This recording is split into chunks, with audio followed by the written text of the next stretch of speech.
Hey guys, today I'm going to take you through a full session and show you a concept that I use several times a week in my own training where you get a minimum amount of exposure to a specific skill. Today's skill is going to be hand balancing, specifically unsupported hand balancing. So, like I said, we're going to take you through the full session. I'm going to be talking the whole time, explaining the concept, going into the details about it. So, here we go. All right, so today's goal is to get 5 minutes of exposure hand balancing. And I keep it pretty simple, so as long as my feet are off the ground. And today I'm going to only use unsupported options, so no crow, crane, frog stand, nothing like that. Um, Basically, all the weight has to be in my hands and shoulders. But other than that, I'm not going to be really super strict about the shapes that I'm in. So it doesn't have to be a perfect handstand. I can use back extension, banana back, scorpion, whatever makes sense at the time. And it's really just about accumulating that time on my hands.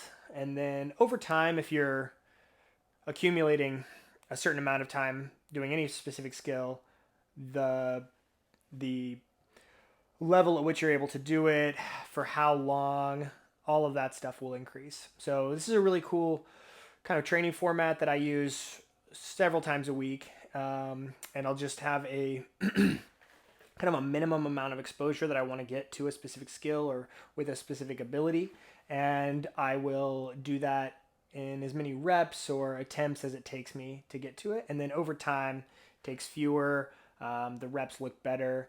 And it's a good way to sort of set a hard limit on how much I'm going to train for the day, but also to make sure I'm getting a minimum amount of training for that particular session. And I've used this to develop and also progress like pretty much every skill I have. So I'm going to go through today. I'm going to show you guys the whole session, and that way you can kind of apply this on your own. So the only thing I'm going to need today is a timer. I'll use my iPad.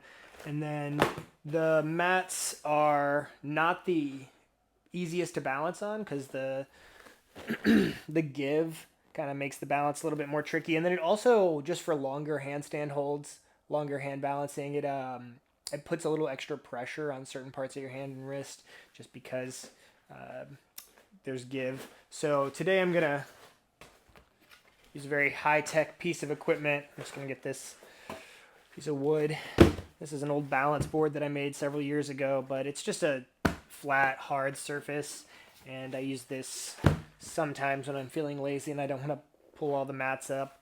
So, and today I'm just going to be doing just static holds, so um, I don't really need to move around a lot or have a lot of space. So that's actually a really good point.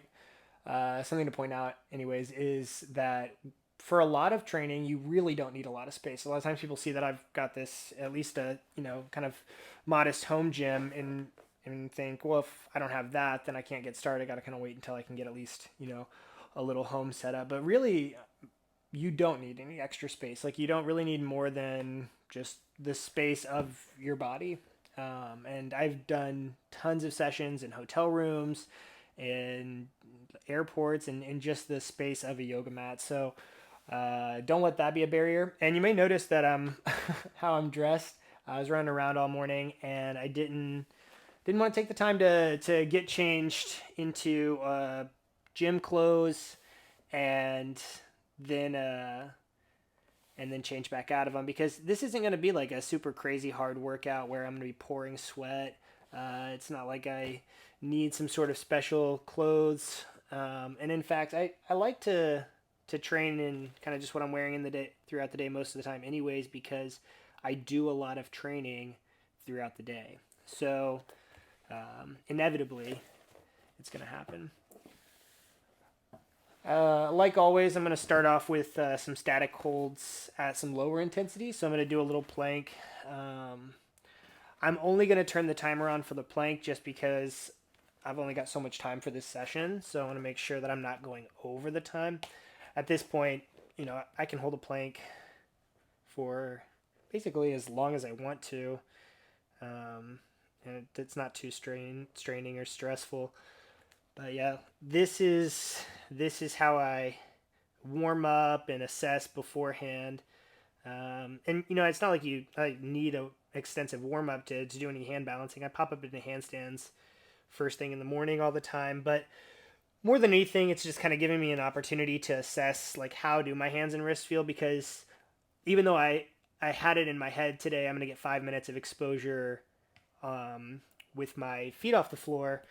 If I show up and I can't do a plank without feeling, some soreness or some tightness, and especially any pain at all, I'm not going to do that, right? So you can't stick to the plan so strictly that the red flags that your body's giving you, or the important information that your body's giving you, um, is just completely ignored. Like that pain or discomfort or tightness, that's all really important information that your body's giving you. And I've made this analogy before.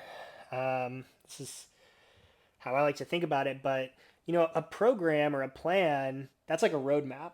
So it's really useful for getting to a destination that you've not been to before, um, or somewhere that you need some help getting to. But training is like driving a car. So whenever you're driving, you need to keep your eyes on the road. You need to be making sure that there aren't obstructions in the way, that you don't need to hit the brakes or make a quick turn or swerve around something.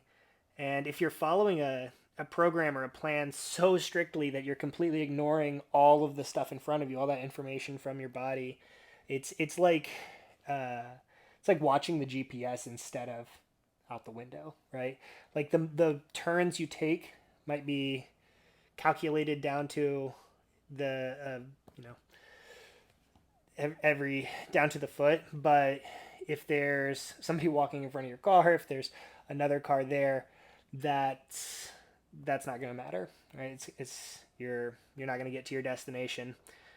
And in that analogy, like hitting something, somebody being in the way, that's some tightness from a long period of an activity, or maybe from a really hard day's training the previous day, or maybe you where you're playing a sport or a game or something, like moving furniture, and that fatigued your body or strained your body, and maybe you got a terrible night's sleep, maybe you went out and had some drinks, and now that barrier, that roadblock is in the way, and just kind of plowing over it by just sticking to the plan.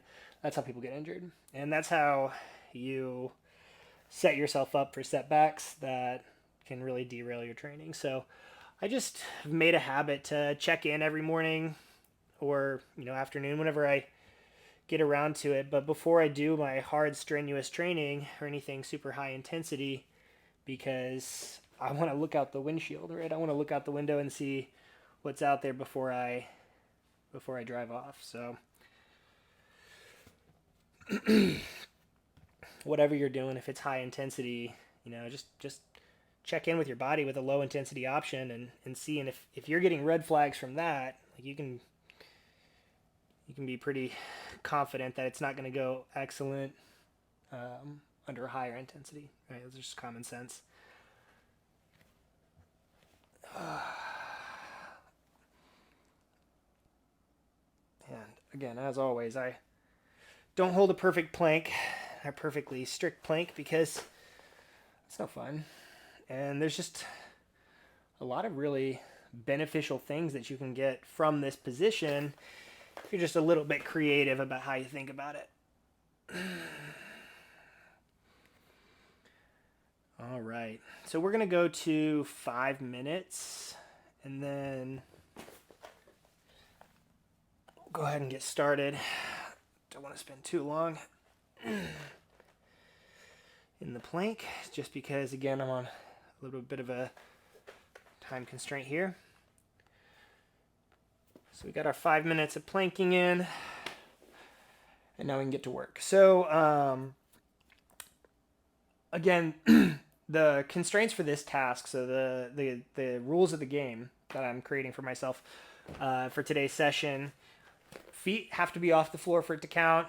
I can't use elbow supported options like crane, crow, frog stand, anything like that. It's got to be Basically, the only point of contact is my hands on the floor. And then other than that, I can kind of self-organize into whatever shapes make sense. If I want to challenge myself more or less, I'll find solutions for that. So,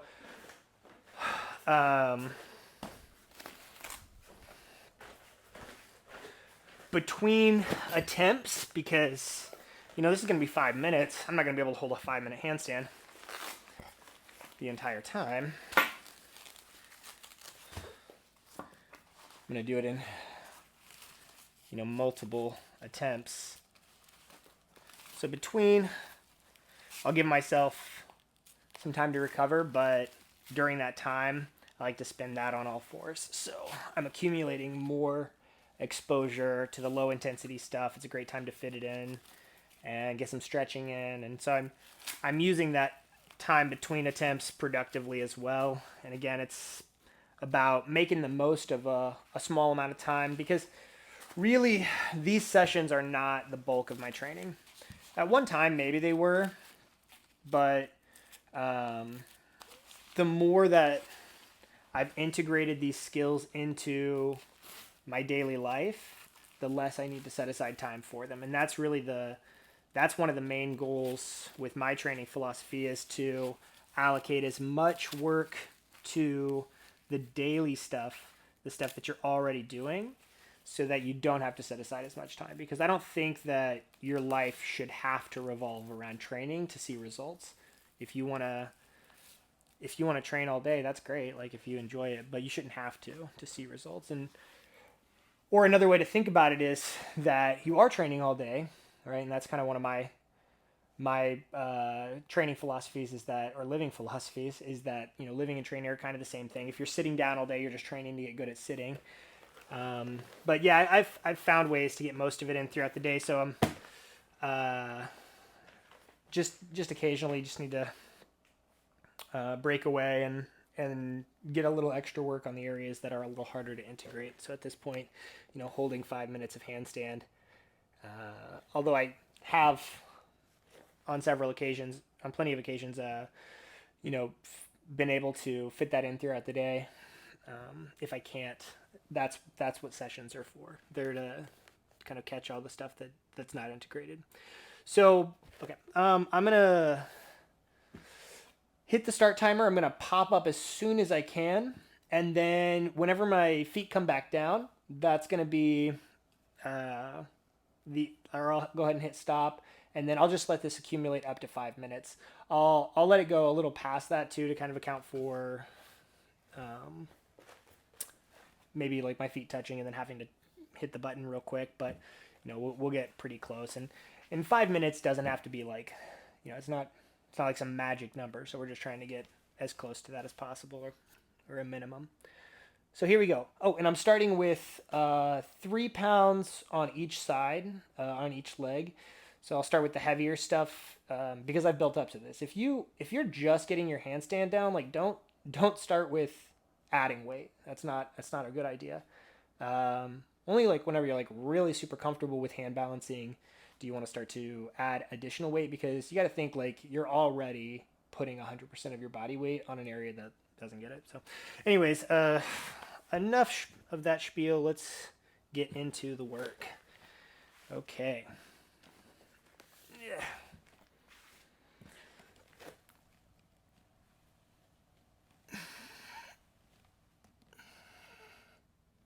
Okay.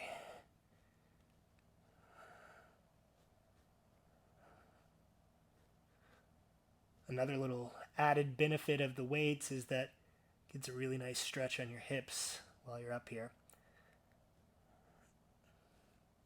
And then the days after I train with the weights, like my handstands always feel so light. I'm going to try a harder shape. The straddles, obviously a little bit easier. I can't see the clock from here. See if I can make a little adjustment. Okay, so in about a minute. Now I don't want to stress myself out too much on this first one, so I'm going to go ahead and call it, what was that, a minute 5. So minute 5, felt pretty good. And that's with the extra 6 pounds on my ankles.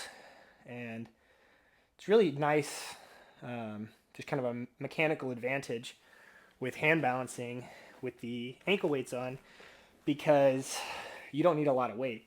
They're at the end of the lever, so you're just obviously going to be adding a lot more weight anytime something the weight is at the end of the lever. Obviously, that's just how leverage works. It's going to make it functionally heavier. And so I don't have to have like a ton of weight on my ankles and make it super awkward to move around. So a lot of the times I'll do just kind of my normal all fours, like locomotive training and planks and stuff with the ankle weights on. And it has like little to no impact. And then I can just pop straight up into my hand balancing, and it really scales up the intensity. So just fortunate way that it all kind of works out. All right.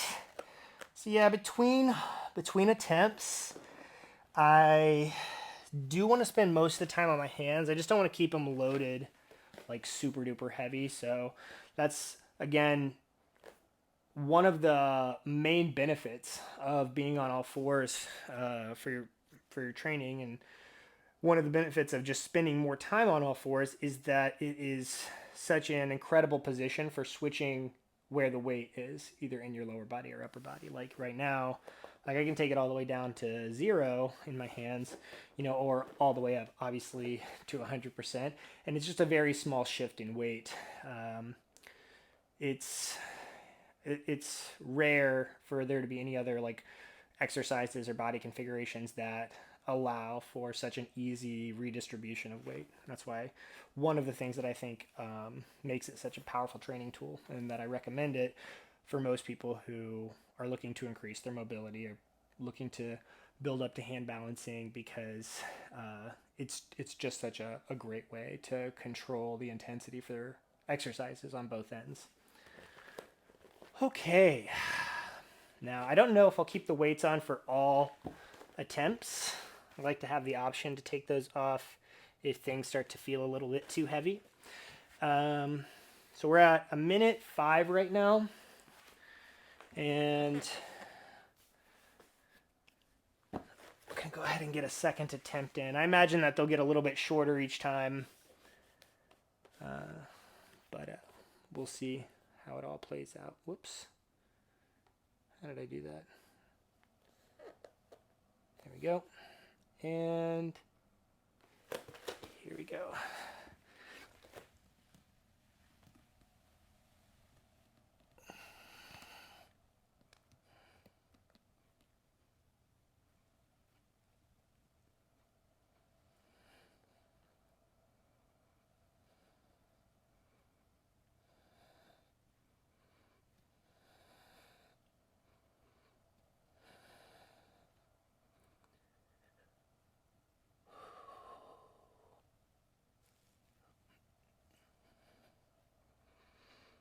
All right. So yeah, even just on the second attempt, definitely starting to feel some of that fatigue creeping in.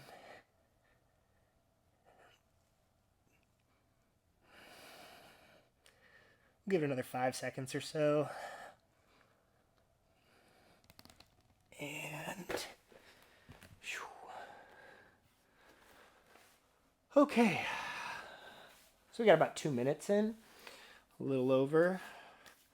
Still feeling pretty good. I think I will allow myself to recover, and then probably do maybe one more attempt with the weights on, and then I might go ahead and take them off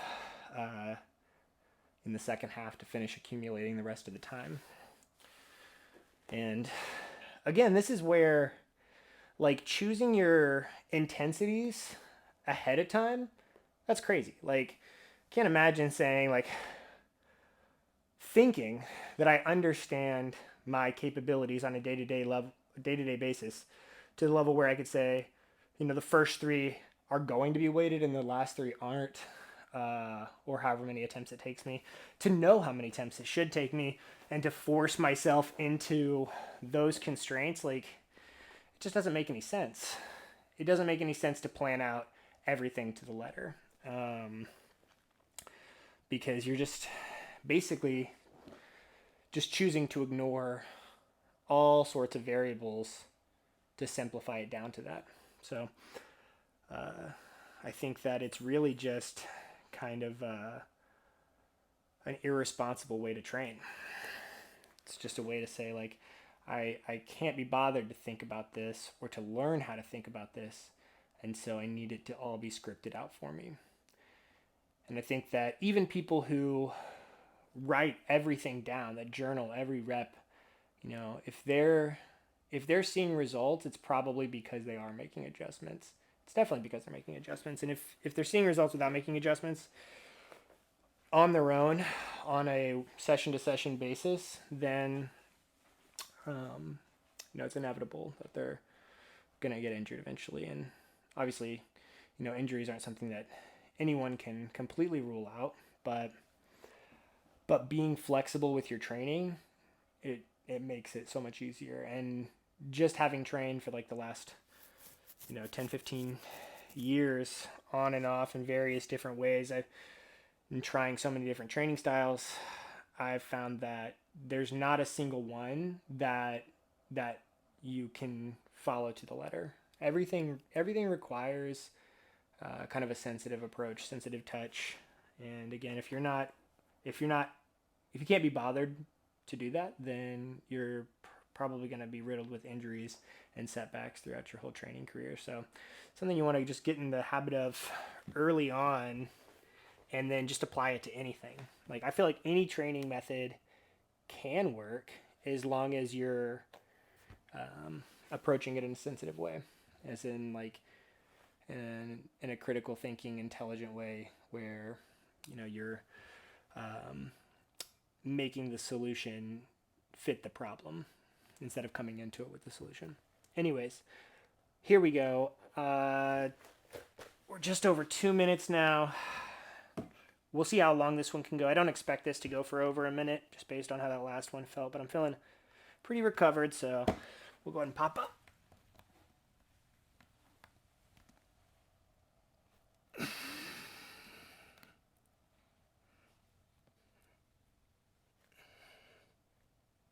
going to try some back extension.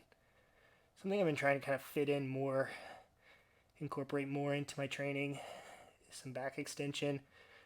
Shout out to Movement by David. He was kind of like the original, if you follow, or if you've ever seen him on TikTok or Instagram. He's a pretty awesome creator, and he kind of challenged me to start integrating more back extension. I think partially because he wanted to work on it more himself, so it's kind of misery loves company. But since then, I've been trying to add it in more. Okay, so we're right at 3 minutes, maybe a little under that, because obviously I kind of lose a second each time I come down. So we got 2 minutes of exposure left that I still need to accumulate. And you can see, like, I mean, I'm not sweating, I'm not completely out of breath, obviously breathing a little heavier, but it is a strenuous activity. But it's not something I needed to get into a whole workout outfit for. I can do this in a pair of jeans and t-shirt, and then I can just go about my day, not pouring sweat. I feel like a huge sweater. Obviously, you know, just like with everything else, you gotta do what works for you. But I try not to let things be an additional step or a problem if they don't have to be. So for me personally, I knew going into this, I'm not gonna be pouring sweat. I'm not gonna be like coming out of this like I just ran couple miles, or you know, just lifted weights for an hour, right? I'm just doing a couple handstands. I do handstands every day. So if it's not a problem, like, don't make it a problem. If it's not a barrier, don't make it a barrier. Like, try to remove as many as you can, and you'll find yourself training a lot more. Or at least that's what I found. Okay, so weights are coming off. Oh, and these next few reps, or at least this very next rep, it's about to feel a lot easier. By the way, these are just some cheap $20 ankle weights, but I love them. They've lasted for years. They're the ones with the sandbags in them. I'm thinking about maybe upgrading here pretty soon, just because they are so old.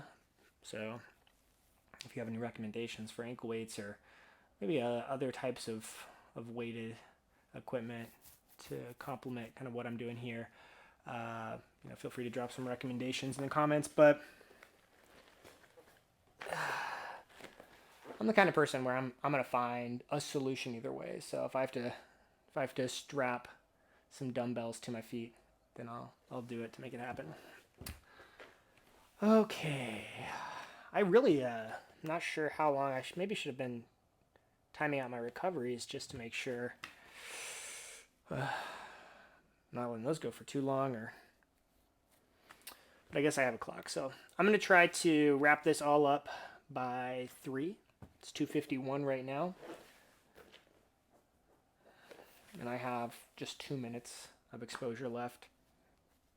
And you can see, like, I mean, I could probably just blast through that last 2 minutes on this next one, but like I said, like, I'm not trying to make this a super duper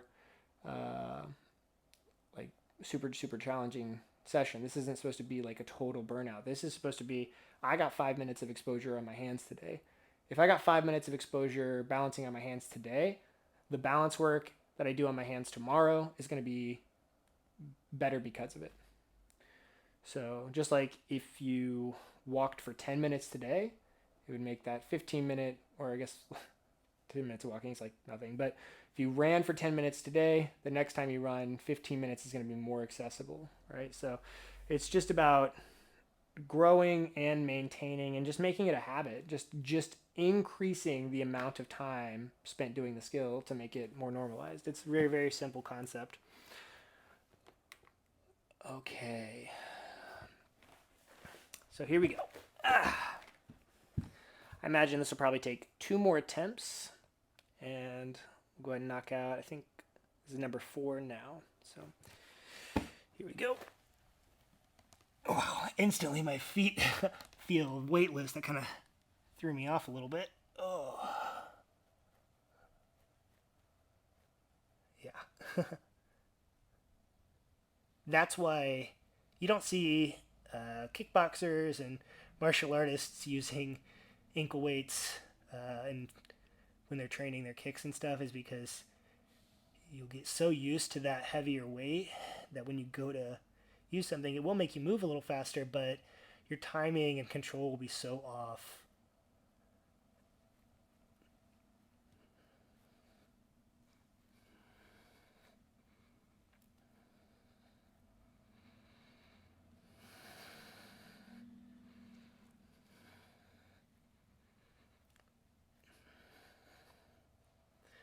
We'll go for another 5 seconds or so.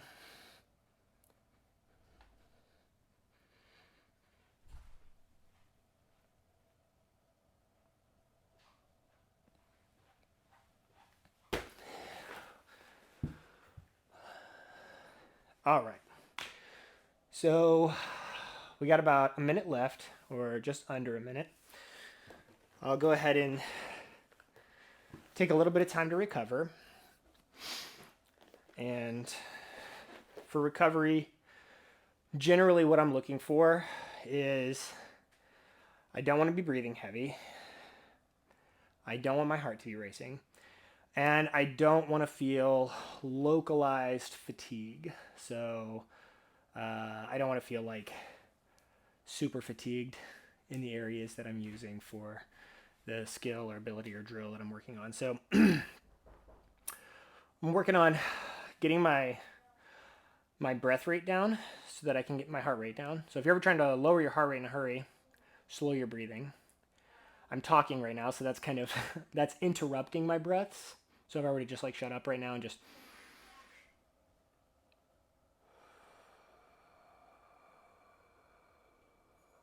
instantly bringing my heart rate down by a couple beats per minute.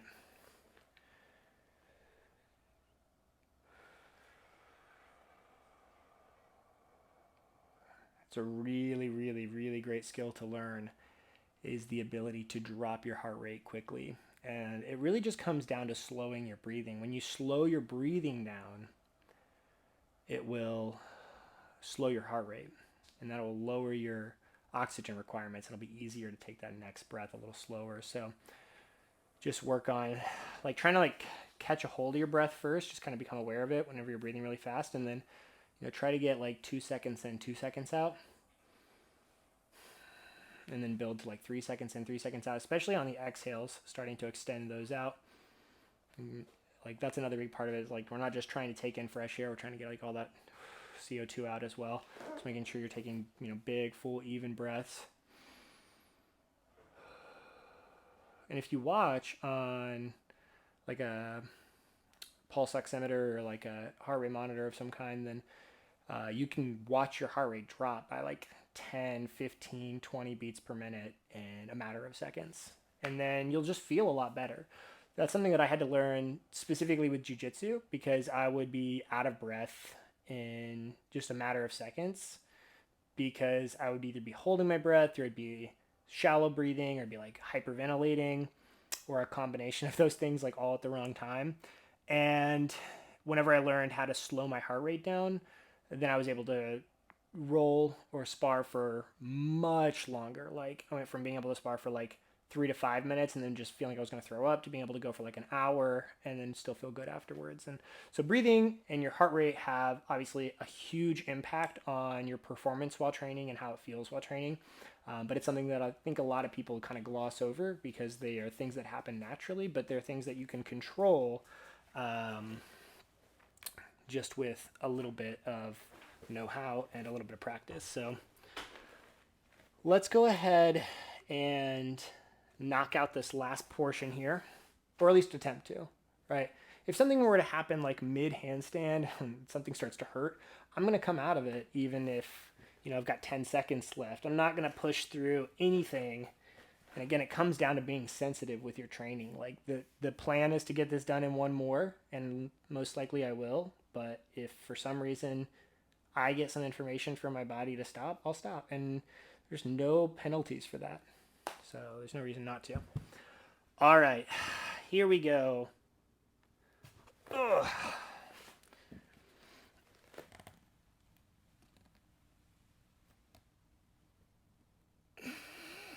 And now we're just hanging out.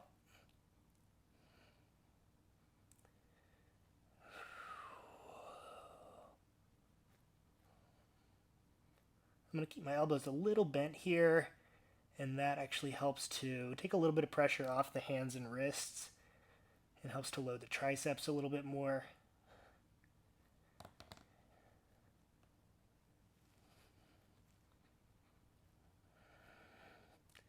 I think we got about 10 seconds left.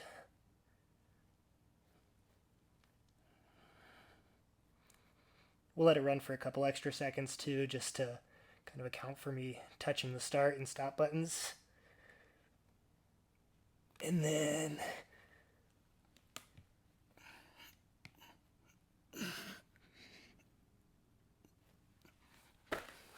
beautiful. All right, so there we go. Another successful session. I got 5 minutes of exposure on my hands. It wasn't the hardest thing I've ever done before. It didn't have to be some crazy all-out session, because I'm gonna do another session tomorrow, and I might even do another one later today. So get it in and then move on. And one more thing about this kind of format, where you're trying to accumulate a minimum amount of exposure to a specific skill or ability, don't just pick an arbitrary marker, right? Like I didn't just pull 5 minutes out of my ass. I built up to it. So if you've never done a skill before, your expectations for it, if it's a static holding skill like this, 1 second, just 1 second hold. And if you can do that, think, can I do it every day? And if you can do 1 second, maybe you can try for 2 seconds or 3 or 5, right? But don't just pick a random number and then say, I'm going to get to that, and I'm just going to use gumption and hard work to do it. Because again, that's just the same thing as just driving with the GPS in front of your face so you can't see the road, or the road map pulled in front of your face so you can't watch what's in front of you. So um, those goals, those tasks should be informed by the big picture, right? The whole picture of what your training looks like over a long enough period of time and recently. And then even then, like there are many scenarios where I wouldn't make it to 5 minutes today, and any one of those could have happened. So everything takes a back seat to the information that your body is giving you, and again, your own judgment. So don't set random markers. Build up to something that makes sense based on where you are with that given skill or ability, and then within that constraint, find some way to do it. And if you just stick to that minimum number, there are ways you can progress without even having to increase it. You can just try to, again, just like this, I could have done it in fewer reps. Um, I could have held my handstands in a more specific shape. And there's a number of different ways that I could have biased that or leveraged that to elicit slightly different effects, different results that could have been more or less useful to me depending on my needs. Um, so play around, have variety. Like play around, keep it playful, and then make sure that you're being sensitive to what your body's telling you and your needs, and that you're not just blindly following the map. All right, I'll see you guys next time.